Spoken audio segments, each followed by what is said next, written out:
What's up everyone, back for another beer review, and today I will be reviewing a beer from the Masthead Brewing Company, and they're out of Cleveland, Ohio, and this is their IPA. So this is an American IPA that comes in at 6.8% alcohol by volume, 70 IBUs, and at the time of review, this can is just over 1 month old. So on a recent trip to the Cincinnati, Ohio area, on the way back, I stopped at a bottle shop outside of Cleveland, Ohio. And on the shelves were 4 different Masthead beers, 4 different shelfie Masthead beers, according to the bottle shop owner. He's like, these are the ones that pretty much get distribution in and around Cleveland. They don't get a lot of like the specialty releases from the brewery. And I was like, you know what? Shelfie Masthead beers? Let me give them a go. So I picked up this one. I picked up their Midwest Red IPA, their worst case scenario double IPA, and their single origin coffee stout. And I'm going to be reviewing all of them probably over the course of the next month. And yeah, I just thought it'd be cool to, check out some shelfie Masthead beers. Masthead does the whole hazy, IPAs and fruited sours and pastry stouts and barrel-aged beers and stuff. So I thought it'd be cool to just check out the stuff that's kind of on the shelf.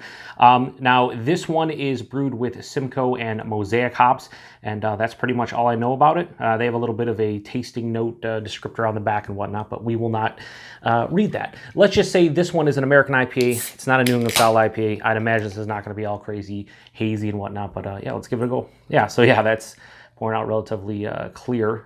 In the glass, will probably have a little bit of haze in it, but this is pouring out like an old school, just American IPA. They're not saying West Coast or anything. So yeah, I mean, that's pretty clear. A little bit of like chill haze on there, but it could just be like a little bit of haze in general. Has this like golden orange color, about a finger of a bright white fluffy looking head. Yeah, that looks like an old school American IPA. So let's get a nose. Yeah, honestly, it smells like one too. It smells more West Coast influenced. Definitely a big blast of like resinous pine, nice grapefruit citrus notes, orange peel, things like that. A little bit of a sweeter caramel malt, almost like bready malt base.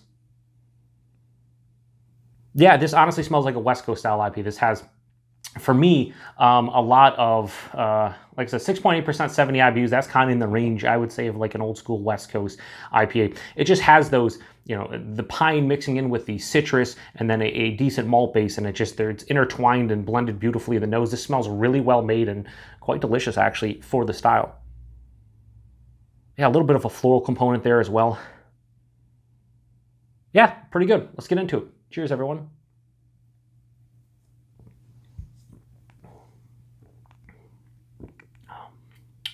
That's nice. That's nice. For a shelfie IPA, that's nice.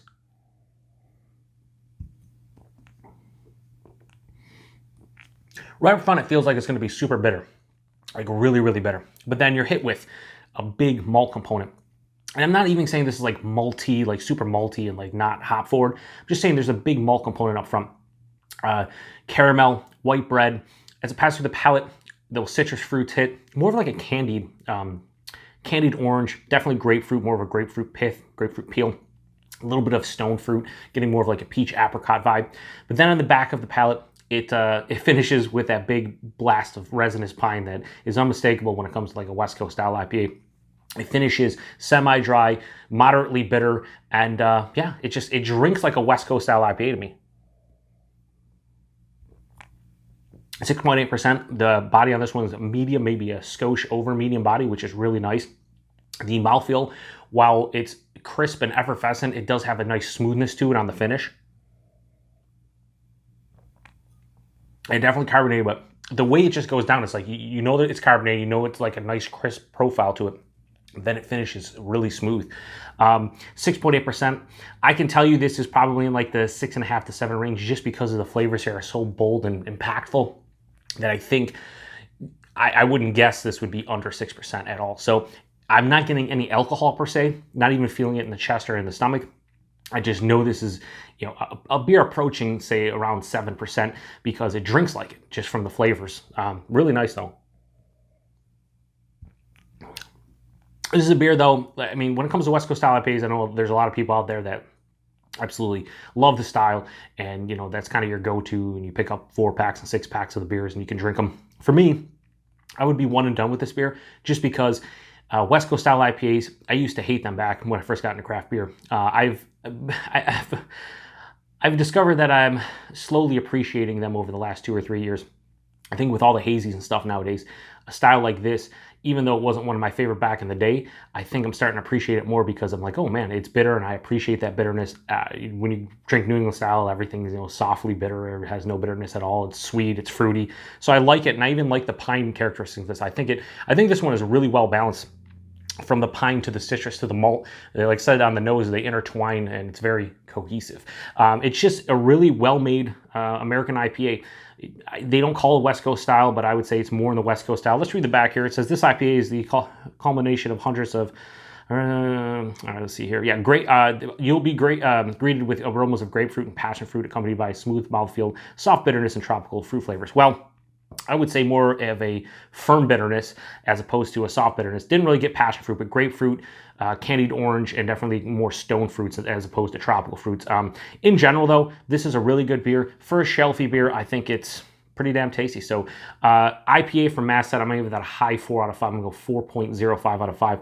I think it's a really, really well-made beer. And for a shelfie, I mean, you can't go wrong. I believe, now I don't know exactly what the price point and availability of this is like to a T, but when I picked this up, it was in Mentor, and the bottle shop owner said this, again, these are the type of beers that get in and around Cleveland as far as distro goes, so you can probably find this definitely around Cleveland at bottle shops, maybe further in Ohio, I don't know.